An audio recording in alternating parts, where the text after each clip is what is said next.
Udara bau busuk, bau mayat di mana-mana. Yaps, Aceh Tamiang saat ini sedang mencekam banget, guys. Infonya, masih banyak jenazah yang belum berhasil dievakuasi. Ada yang masih di dalam mobil, dan ada yang masih tertimbun oleh puing-puing bangunan. Warga yang selamat harus bertahan di tengah reruntuhan, dan jalanan penuh puing, dan mobil-mobil terbalik, rumah rusak, berserakan, dan lainnya. Itu semuanya bukti bahwa dasarnya banjir dan longsor yang merusak wilayah itu. Akses jalan putus total, banyak wilayah terisolir, bantuan kesulitan untuk masuk karena jalannya masih rusak. Air bersih makin langka, makanan makin sedikit, dan orang-orang terpaksa minum air banjir, guys, karena nggak ada pilihan lain. Miris banget, innalillahi. Dan jumlah korban makin bertambah, dan ada beberapa korban yang belum ditemukan, guys.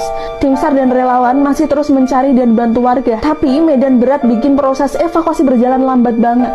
Itu sebabnya bau busuk jenazah masih menyelimuti wilayah ini. Ini bukan hoaks, ini fakta nyata yang dilaporkan media dan saksi di lapangan.